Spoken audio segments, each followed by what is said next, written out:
I've had a good deal of experience working with Frances on, because she was like one of the key organizers when we were doing the G20 Interfaith. Well, it was when Saudi Arabia was the host, and she was working, as she still does, with CAICID, and they were our key interactive partners. So good to see you again. Good to see you in actual person. Yes, I know this was the year that we had to do everything online, so it is nice to be in person.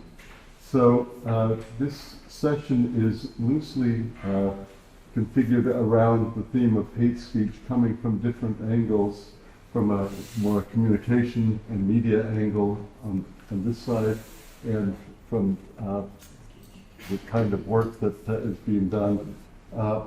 Maybe what we could do is give everyone sort of an initial round of comments. Maybe we just start with you, no, Giancarlo. And it's Giancarlo and not John Franco. So we're very glad to have you here. He's from Parma, but he is a CAICID fellow. And then we'll hear from Francis Rose, who is the program manager for the Europe region with CAICID. And then the two from the Bologna Observatory doing work on media, religion, and culture. So, Giancarlo. Thank you so much, Cole. Thank you so much. I present myself again just to put myself into the table, and I am Giancarlo Anello. I am associate professor at the University of Parma, law and religion, basically, but I teach other courses connected with the field. Prevent our academic society students from using the hate speech in their public discourse and dialogue and so on. So my goal was to design a new teaching at the University of Parma, dealing with the interreligious dialogue, basically, and also dealing with a little bit about religious literacy in global diplomacy. In order to do that, I decided to go step by step, and my first step was to focus on the hate speech in my academic community, with my students basically. So I decided to organize with them, with a group of students that also like and love theater. I decided to organize interfaith theater, which was also hosted by my university during a big event, which is in Italian La Notte dei Ricercatori, is the night of research, when the university opens the door to the public. So we organized this interfaith theater, and I decided to use a book written by a monk of Bologna, Ignazio De Francesco, was been living for years in the Middle East, and the book is, the title is Samir and Simon, a dialogue between a Christian and a Muslim. So it is, the story tells us about a strange meeting between the Christian and the Muslim during the night in a cavern. They are escaping from some dangers, and they decide to dialogue to discover themselves, and also and the first stage of this dialogue is about all the misconceptions and stereotypes, and also there is some anger between them. And they, little by little, dialogue and discover, obviously, the sides of their religions in which they find something in common. And I cannot say what is the story, what is the final of the story. But the interfaith theater was a success, I think, in my university. And I was also surprised to discover a big interest in the students for the issue of religious dialogue, but I would say also about religions. I have discussed on this topic with the director of the performance, And he told me that the students were interested in the vertical relations between them as young individuals and God. And they try to discover this kind of relations also during their representations. And it was very nice to focus with them, with young people, basically from 20 years old to 23 years old. It was the medium age of the group. A big interest in this kind of dialogue and also religious deep issues. So this was the basic, the starting point of my initiative, my project. The second point, the second step was publish a book, classical handbook, with a set of articles dealing with the interreligious dialogue, dealing with a basic problem of the dialogue and the use of religion also in in diplomacy, which is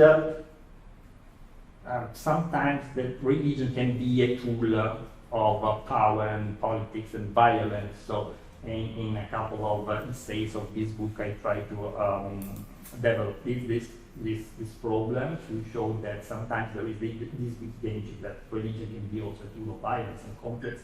But when we also approach to this kind of things using dialogue methodology and also focusing on how rich are the religious traditions in peace instruments, in dialogue instruments, in institutions, we can also discover some pathways in order to achieve the goal of negotiation between agreements and also diplomacy in the end. The final step was to design the teaching and also to make the proposal of the teaching to my university. And the final title of the teaching is Religious Diplomacy, and it is planned in a course which is called International Business and Development, which is a master dedicated to developing countries, more or less. It is an international teaching because all the courses are in English, and I was very happy to ask my university that my teaching, religious diplomacy, could be an open teaching. It means that there is the possibility for the Italian university to offer some open teachings to all the students in spite of their curriculum, despite they are engineers, they study humanities or law or fine arts.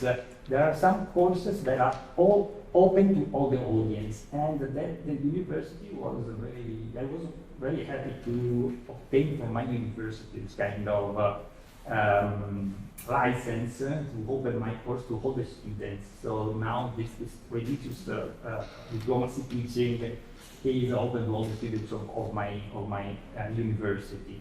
And finally, the final step was a launching event with the presence of some ambassadors and also the program manager of the CAICID, Tibor Kagovijan, and another fellow, Ariana Garnovich.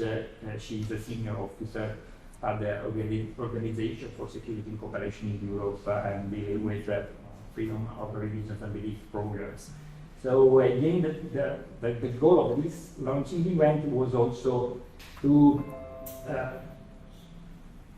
say something very simple, but which is not sometimes so simple in the European and the Italian academy, that having good and strong knowledge about religions and religious tradition can be also a good skill to find a job also at a high level. So now I'm going to start this new adventure because my teaching will start in September. But I think that with those CAICID and the support, and also the support of other professionals coming from the law and religious field of studies, I think I can realize a little step in order to promote the religious knowledge into the public sphere of the academy, because sometimes in Italy there is this misconception that religion is not a matter of public academy. There are some religious institutions, like in Rome, political institutions, and on the other side there is this idea that the public university must be totally neutral to the religion, and this is one of the most important challenges to face. Yes, well, thank you, Giancarlo, and now to Francis Rose. Thank you very much. I think I'll keep hold of this because it seems to be relatively tight-wired. Thank you very much for the introduction, Cole, and it's lovely to be with you as a new graduated fellow. Congratulations again. Just for anyone who doesn't happen to know, I'm representing here the CAICID Dialogue Centre, the International Dialogue Centre CAICID, which is an intergovernmental organisation involving 4, hopefully soon 5 member states, or 4 member states and an observer, as well as an interreligious organisation with a board from 5 different religious traditions and an advisory forum of more than 60 different kinds of experts. So it's trying to be a very wide involvement of different kinds of expertise with the firm belief that religious leaders and religious actors can do a great deal to promote just and fair world. In terms of hate speech, I think it's quite natural for a dialogue organisation to have begun to wonder what the antithesis of dialogue, as we understand it, might be. Dialogue for CAICID, it's very important to note, is, as I think Audrey said earlier, it's not about expecting religious actors to find some kind of common religion or to smooth out their beliefs. It's very much about finding an open ear for others while keeping one's own belief, often in fact strengthening and grounding one's own belief while learning from hearing about others. So when we came to hate speech, we've been delighted to work on the plan of action with UN genocide prevention and on conferences to do with the Middle East. And currently, the European program, which is quite young, has taken up hate speech as a key component for the social cohesion initiative, and seeing it as one of the key problems currently, particularly during the recent COVID pandemic, in terms of undermining social solidarity and all that makes for democracy and good neighbourliness, and so on. Our key idea from CAICID is a convening power, and our idea is always to bring religious actors or religious representatives together with experts, with civil society, with policymakers, to try and make sure that each one of the actors in society brings about the kind of change that they can.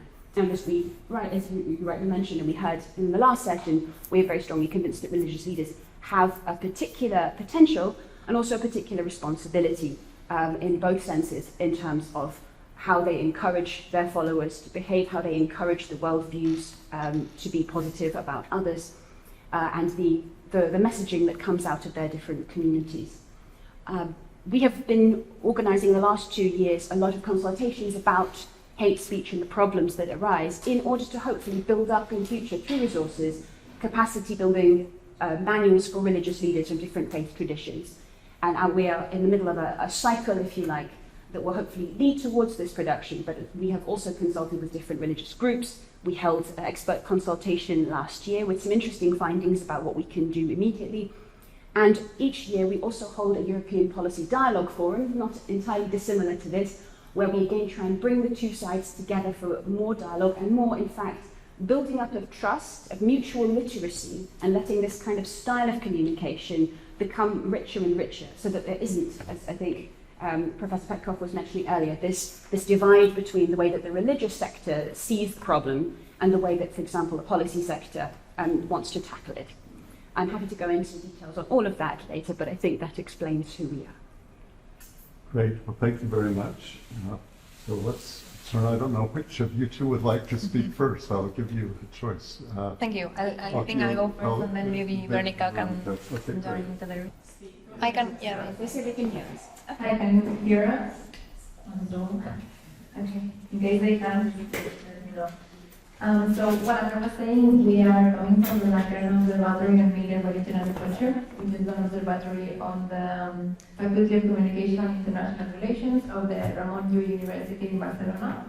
And as Peter has mentioned before, we do a lot of papers on the connections between religion and media. But our youth observatory is based in Raval neighborhood in Barcelona, which is the most, not only religiously diverse, but nationalities and everything. It's one of the most diverse neighborhoods in the city. We're always in contact with all the members from different religions that are present in Catalonia. Not only do we do papers on the religious diversity, but we also promote different events, putting together journalists and representatives from the different religious communities and so on. And so this year we have a new project that is the one that's maybe not so much from the academic field, but that is most focusing on what the situation of religious freedom is in Catalonia, which is a very different project than one we have done before. And so it's a project that's the chair on freedom of religion and belief in Catalonia. And it's financed by the General Directorate of Religious Affairs. So it's actually financed by the government of Catalonia, even though we are independent researchers dealing with this. And the point of this project is to actually evaluate what the state of the right to freedom of religion and belief is in Catalonia. And for that, we obviously interviewed members of the 13 religions present in Catalonia. We interviewed legal scholars, experts on the field, members from different city councils and from the government as well.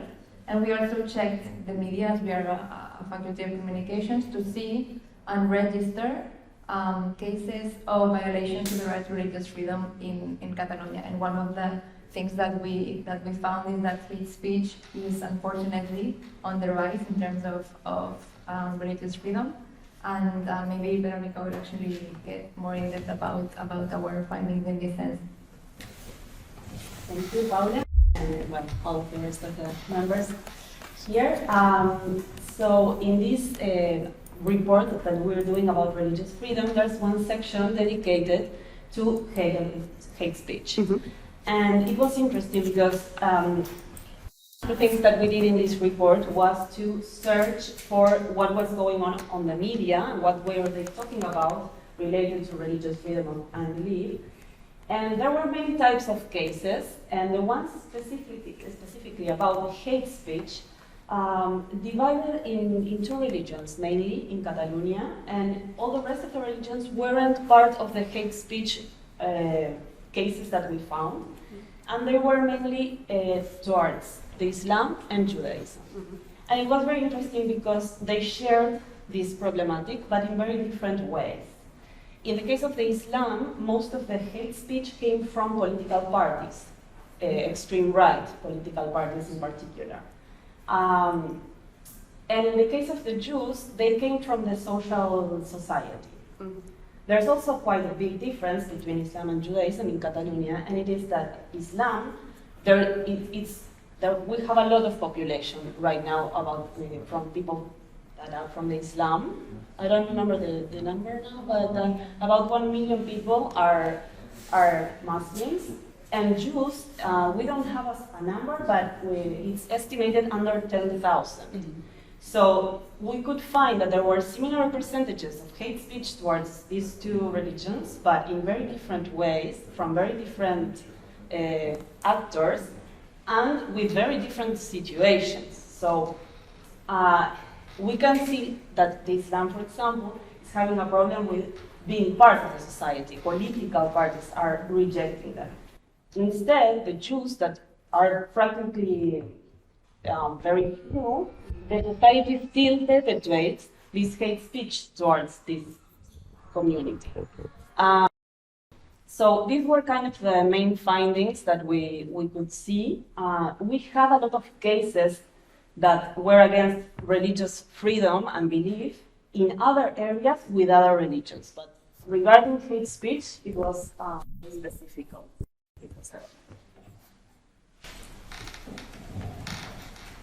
Okay, well that gives us a very good starting point for discussion.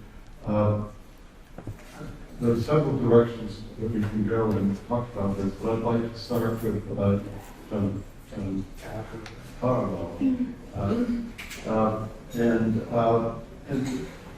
I think one of the questions there is It's very interesting that you talked about the example of theater. Sounds like a very good kind of discussion and exemplification of areas where people could come together. We didn't get the ending, so hopefully it was positive. But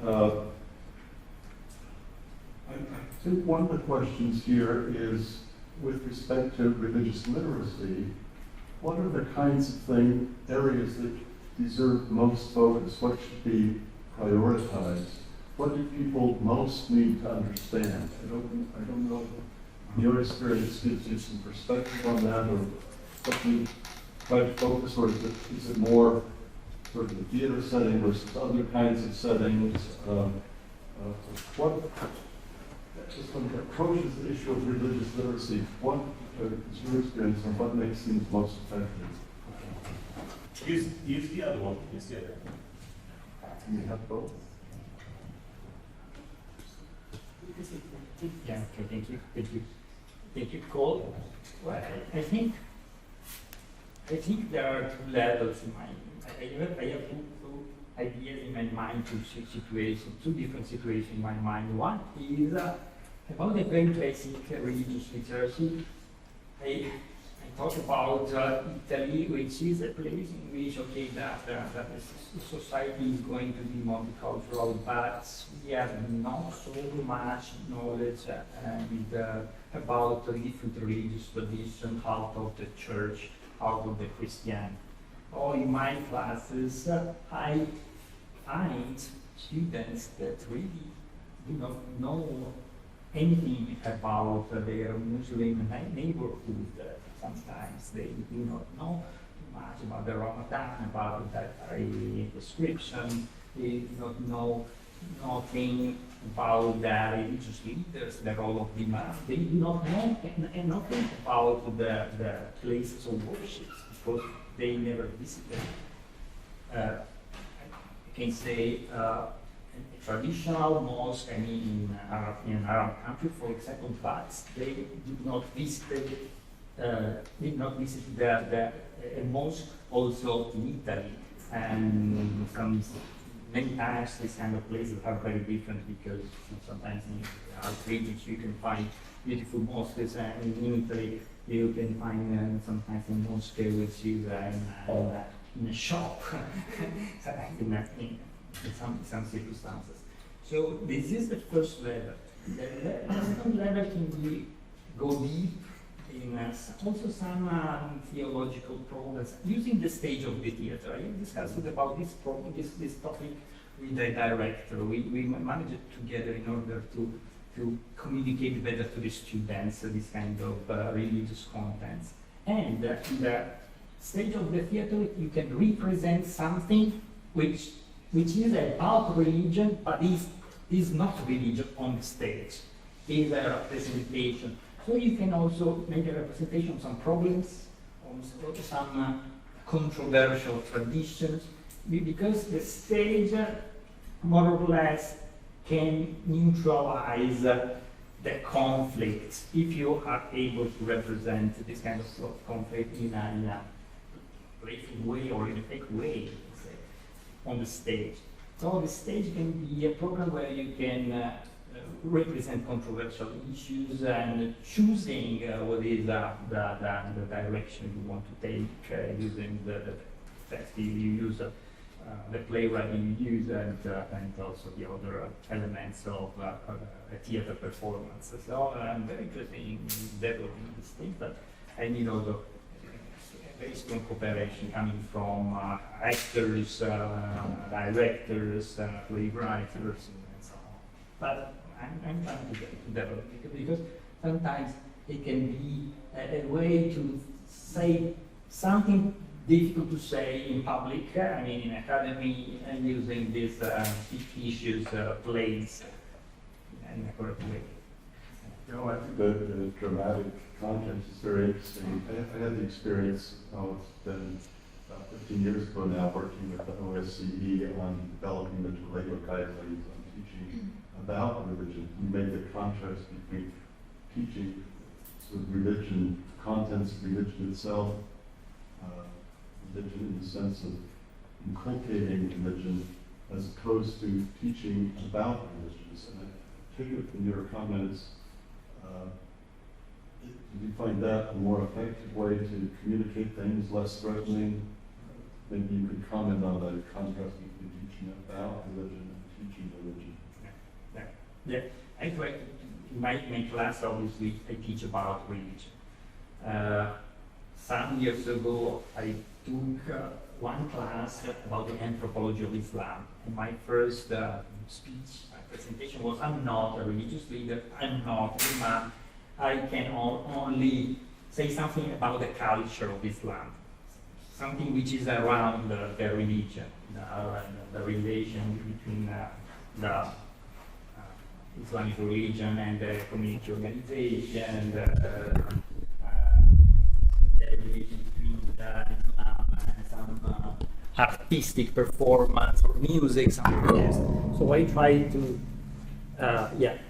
stay around the topic, also to not to prevent also criticism coming from the Islamic community in my city, because sometimes you have to deal with this kind of problem, because you are not a religious guide, you are not a religious leader, and you teach religion. You cannot do in Islamic things, but you can obviously, using the public sphere, the public class, in my community, talk about teaching, as you told me just 1 minute ago, teaching about religion. And it is, I think we need now in these kind of teachings,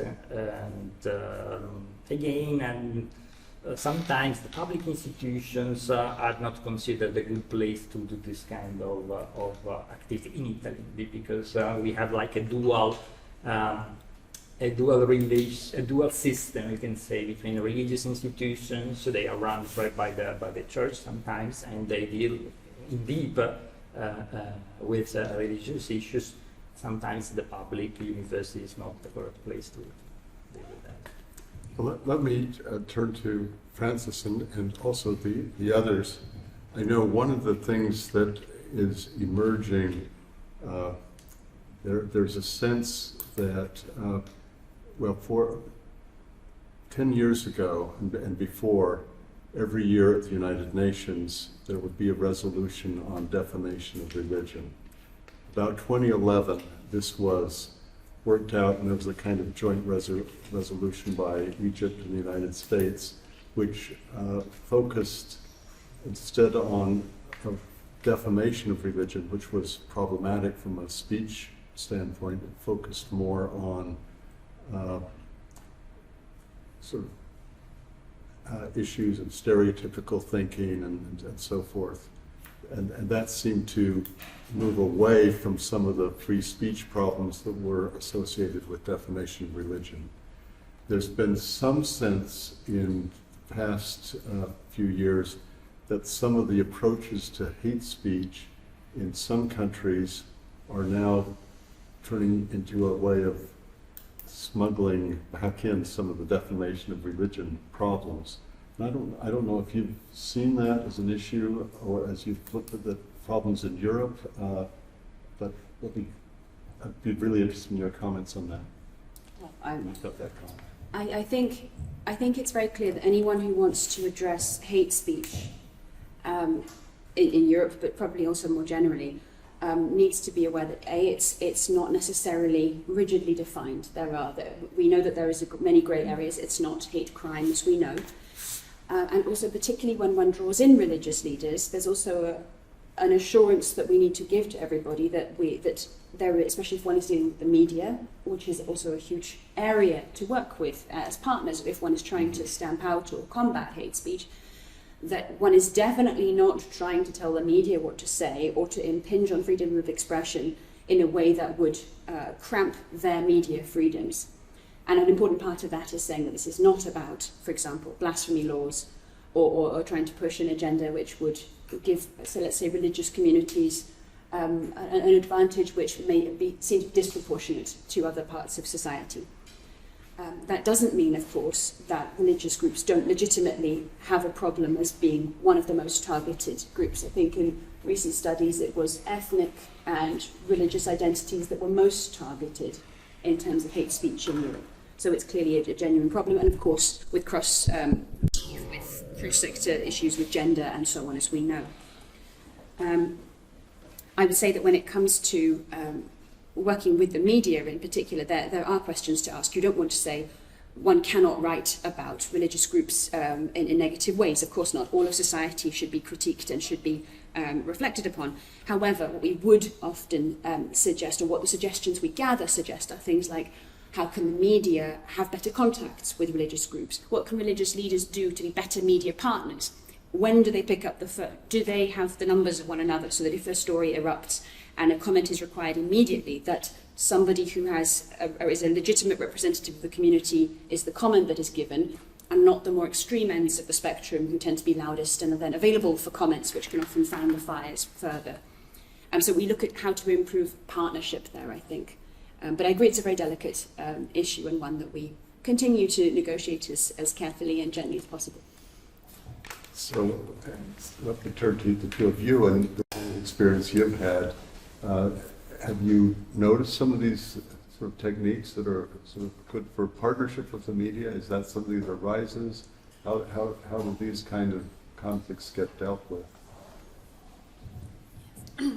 Thank you. Actually, we really agree with what Francis said, and in our observatory a couple of years ago, right before the pandemic hit, we did an event where we called it speed dating, and we had members of the 13 religions present in Catalonia and journalists. And so the point was for journalists to know at least one person of each religious community, because it happens and they will come up with a piece of news talking about the Baha'i community without talking to a Baha'i person. So, and that's the thing that the difference really comes when you see religious media that covers religious affairs, and the difference when they are covering religious affairs from the mainstream media. Really, there's absolutely no coincidences in that, and the problem is that those that already know things about religious affairs read religious media, but people who don't really know much get their information about religious affairs from the mainstream media, and there's a gap that is very difficult to close, but that I'm saying. Yes, and also sometimes journalists, like from the generalist media, don't even know some of the religions exist. So it was kind of important for them to see that there were more religions than they even thought there were.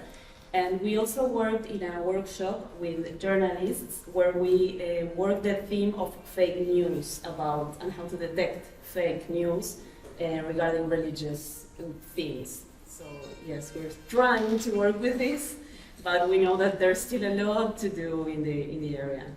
They are not trained to do it. It's understandable. They cannot know in deep every topic, but they do write about those topics. So yes. Yeah, you know, that's an interesting point, and sort of educating the media is itself a difficult challenge, because so many times the, let's say, called the secular media is really had no experience with religion in their lives and their concerns, etc. And I mean, it's interesting, there is an international association of religion journalists, people who have more expertise, but they're not necessarily the mainstream writers. And so are there ways that any of you have found to work more directly with the media and educate them? Maybe start with you, and I'd be interested in other perspectives on that. The thing is that in our faculty we actually have a graduate degree on media and religion, and the problem is that when these journalists graduate, they go to the religious media, because some of them work with Vanguardia, for instance, which is one of the most read newspapers, and they said how difficult it is to get to the editor a piece of news talking about something that's religious affairs and to actually publish it. Why? Because there's really not much people who will actually read that piece. And actually a journalist from the public TV channel in Catalonia told us that the person that deals with religious affairs also deals with traffic events and something else, as if it's this bunch of things that's not politics, not economy, not society. So religious traffic and something else it was. So it's very difficult, even if you try to put a piece of religious affairs things on the news, to actually have the editor say, okay, we're going to give this 2 minutes of space in this news to talk about this. Yes, and also the fact that they are working in generalist media where they have generalist readers makes them choose which topics they treat about religious affairs also. And in another study that we portrayed in the observatory, we were looking for the generalist media, what they talked about regarding hate speech, and most of the news were about Catholics. And we were asking, okay, this is in the Spanish state, the hegemonic religion is Catholic, it's Catholicism. So we thought that these results were a little bit biased, and we understood that the media were talking about the issues that the Catholics have because it's what readers want to read. Maybe they are not interested in a hate speech event towards the Baha'is. Maybe they won't read that. So it's very important to train them also because it's important for them to paint the general picture of what's going on and not only talking about what's going to be clickbait. Yeah. Mm-hmm. So to what extent do the two of you see these problems of educating journalists? Do you see that as a particular challenge, as a sort of key vector of educating about religious difference? Well, at the moment, we've done programs on media in the past. At the moment, they are one of the partners in general. We're looking at the moment at city level cooperation among different sectors. But from our previous experience, and also from our, for example, current conversations with the Media Diversity Institute, which looks at trying to get representative and accurate reporting on different ethnicities and religions and so on. I would say one has to be careful who is doing the educating. I don't think it's necessarily always for necessarily our sector or even the religious sector to necessarily educate the media. One has to be very careful on that. But there are certainly wonderful initiatives which look at things like how to diversify newsrooms, how to make sure that certain details are or are not admitted, how to make sure that codes of conduct which already exist for journalists in plenty are actually applied. And also how to maybe persuade not the journalists themselves, but the corporations behind the journalists that their editorial line might want to be slightly more sensitive or politically correct is, of course, now a very bad word to say. It's not politically correct. Mm-hmm, indeed. We should just maybe mention that reporting hatred can be very difficult for journalists. What do you do if there are cartoons again, or if somebody has uttered a slur against a particular religious figure? There can be a great dilemma for journalists in terms of how do I report accurately, or whose voice can I show? This is a terribly famous world leader or something who has said something. How can I report accurately on them without perpetuating the hatred and provocation? These are very genuine dilemmas. So one, I would say we are not necessarily the organisation to quote-unquote educate the media. We're definitely keen to work with them, and there are institutions already doing that job very well. I have not a direct experience in teaching to journalists or to media professionals, but it comes to my mind that probably if I have to present something connected with this topic in my course, I would like to use a speech like a negative example. It's like that it's something that is easy to focus on,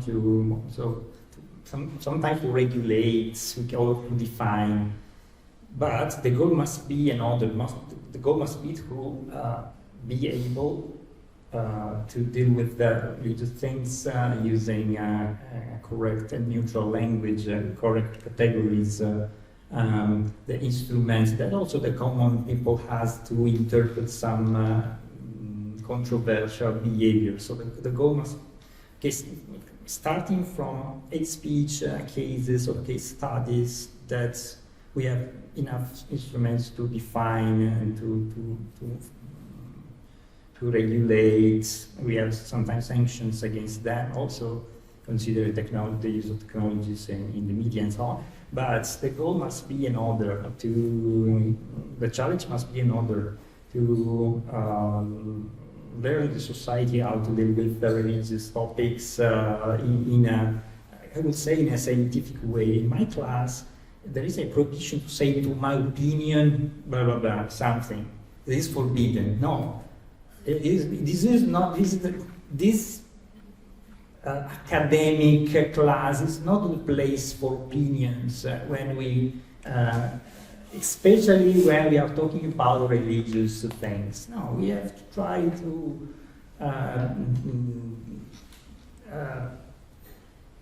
organize our arguments in order to say something which is good for all, which is correct, which is sound, which has a scientific and sound backgrounds, and so this must be a goal. And if there are now many different fields like cognitive science of religions, history of religions, philosophy of religion, if we apply the categories coming from these academic topics and fields of studies in our public discourse, then maybe we have the chance to achieve the goal of stronger and more fact-supported public discourse in dealing with the religious things. So maybe this is my question. So one of the interesting things that I remember when we did this program with the OSCE and with teaching about religion and so forth, one of the really striking things was we had assumed it would be focusing on what students needed to learn and so forth, but it became clear that one of the big problems was that there was not adequate training going on for the teachers. And it turned out, for example, that a lot of people can teach mathematics, they learn mathematics, but if you're talking about teaching about religion, there is a whole different set of sensitivities that have to come into play. You have to have someone who appreciates the difference of a lot of religions. And of course, you can learn, it's hard enough to learn mathematics or history, but if you have to learn a lot of different world religions, that's a bigger task. But it goes even beyond that because they have to think about how do you pick up on the sensitivities of different religious pupils in your classes. Now, your comments on thinking about getting stories past the editors, maybe another kind of analogy to that in this whole area we tend to think of the sort of the frontline sort of hate speech events and how to deal with those, but we're dealing with phenomena that have these sort of deeper structures that we have to be able to address. I don't know if you have any further comments on that, but it struck me as very interesting and very realistic that that's one of the problems. Yeah, it's really interesting. Well, so what was interesting to me was the fact that it's not merely that you have to educate the reporters, but the reporters, even if they're educated, are not going to be able to get their stories past the editors. Yeah. And they're not going to be able to, they have to sell it to the owners of the media or government media if it's government. So the point is, it's not just the problem of hate speech, but how it gets managed. Yes, that's interesting. Yeah, we have barriers, and I'm thinking about how this happens in many other spheres also, even in the academia. Sometimes if you want to publish a paper about something, it's not interesting for the editors also. So there are some topics that are not trending, and they have bigger barriers to get out there. And yes, how can we do it with that? It's hard because it's a matter of agenda in the end also. So yeah, we can do public relations with the editors of the newspapers and with their directors, but yeah. Also something else, maybe it's a bit off topic, but since we're talking again about publishing, I just remember this case that we actually registered where it was a newspaper that was one of the actors that was committing this violation to the right to religious freedom, and it was in regards to the attack in Norway. There was last year, I believe, this person that was throwing an arrow or something. I don't remember the details, forgive me. But the point is that the headline, it was La Vanguardia, which is one of the most read newspapers in Spain, I think only in Catalonia. The headline was, "The attacker in Norway was a Muslim." When you read the piece, it went on about the details of the attack, the fact that this person had mental health issues, and there was one line mentioning that he had joined a mosque. Even in the piece, they didn't really go in depth about that. It was one line mentioning that, and the headline pointed out the fact that he was a Muslim. Yeah, that's a frequent problem. I know often with new religious movements, they'll have sort of suicide statistics, and if it's a Roman Catholic or a Protestant who commits suicide, it just appear in the obituary column, you know. But if it's a Muslim or a Mooney or some, then you get this skew because of press interest in picking out things that are more polarizing, more attention-grabbing. Yeah. But I don't know if you want to add to the... You asking me a question? Okay, yeah, let me ask him a question.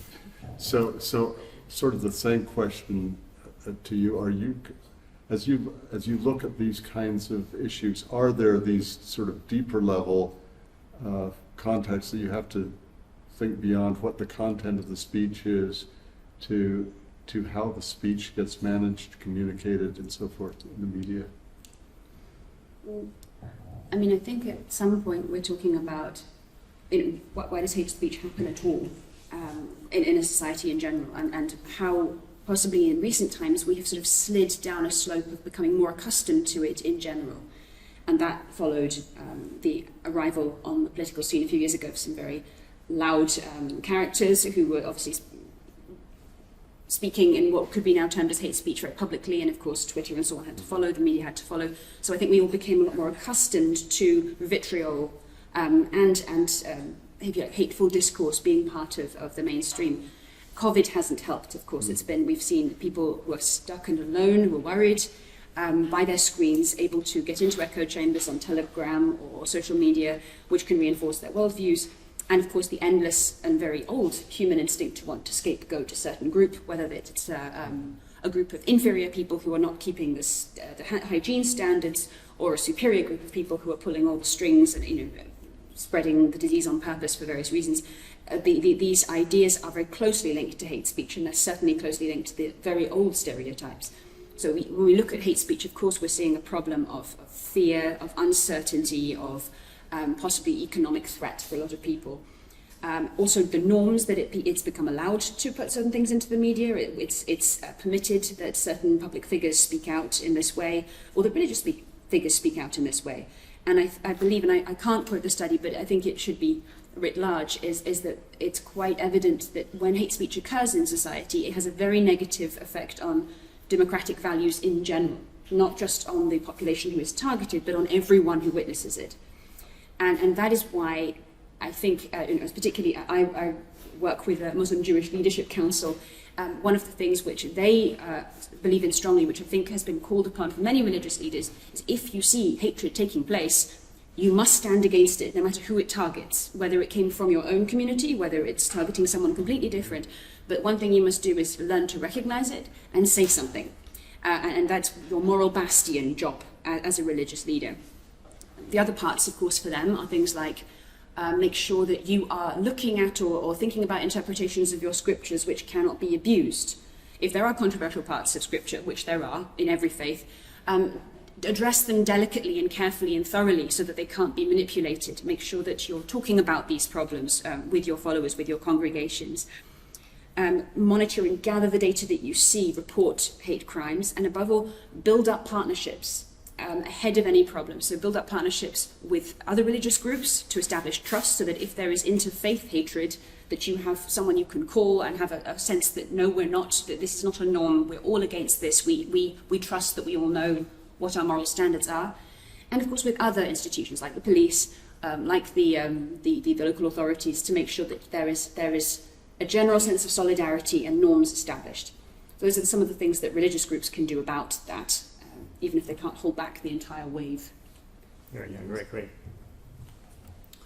No, nothing to say more, because I totally agree what you told us.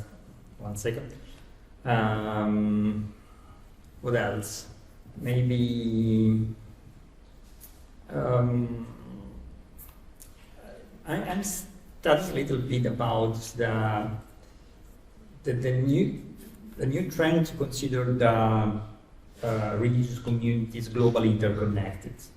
I mean, we are, okay, I live in Italy, we are in Italy, there is a Catholic majority country as like Spain, but probably in another country like in Morocco, I will be a part of a minority. So sometimes we can also work on the younger generations in order to understand how complex is the world, also considering the membership of religions, the religious affiliations, and the different power dynamics between religious communities in different states. So trying to put ourselves in the other shoes can be useful, and we can do also in academy, in university lesson, and also demonstrating to what extent other countries are tolerant or not, respect the religious freedom of minority communities, and by contrast also asking us to what extent our government or constitution or office of the local government or municipality respect the religious freedoms of religious minorities, also making a comparison between the situation here and there. So probably this is another thing that we can do, and Pope Francis is doing this kind of thing. He's writing some documents considering the possibility that a religious majority can be tomorrow or in another country or in another place a religious minority, and minding about that, and fostering and supporting the interreligious relationship, interfaith discourse and dialogue, and so on. I'm conscious that we're coming to the end of our time. I think maybe what I would just like to do is, if each of you have parting things that you would like to say by way of summary or additional points that you haven't had a chance to make that you'd like to make, and maybe let's see, maybe we start over here and just collect some final thoughts, possibly. Recommendations you would like. I'm interested in recommendations for G20 powers. It's trying to get them to focus on this. I think they're increasingly conscious that this is a very big issue. So, final thoughts or recommendations? Thank you very much. Well, first of all, thank all of you, because this was a very interesting roundtable. Thank you, Peter, for inviting us. I guess I would take at least the importance of working with I don't seem to find the word in my English, but working with journalists, media, students, do some literacy about the topic. I guess it's very important, because it's still a topic that is a little bit off agenda in some areas. Maybe theater with the journalists, I don't know. We can mix the things that we talked about today. But yes, I think it was very interesting. Thank you so much. Thank you very much. To sum up, I would say that, and picking up from what Francis was just mentioning, I think that one of the biggest problems with the situation is that there's a lack of condemnation towards hate speech. And we saw this when, for instance, this political party, far-right political party, is making these hateful comments, and they are going in front of a mosque to make, how do you call, when you're in an electoral period and you make these events, they go in front of a mosque to talk about them. What are the other political parties saying? None of them ever makes a comment saying this is wrong. Well, because they are thinking, what are my voters going to think if I stand up and defend the right of the Muslim community that's being targeted by this other political party. In front of that, they prefer to stay in sort of a neutral space, whereas I'm not making these hateful comments, but I'm not standing up to defend their rights either. And they know that there's a very big part of the population that is like this as well. They're not making hateful comments, but they don't really care that this is happening because it doesn't affect them at all, even though I agree that, in fact, hate speech affects the whole of society for sure and the state of democracy. I mean, I think Kaizen itself is used as a facilitator, so I can only repeat what people have said when we gather them all together.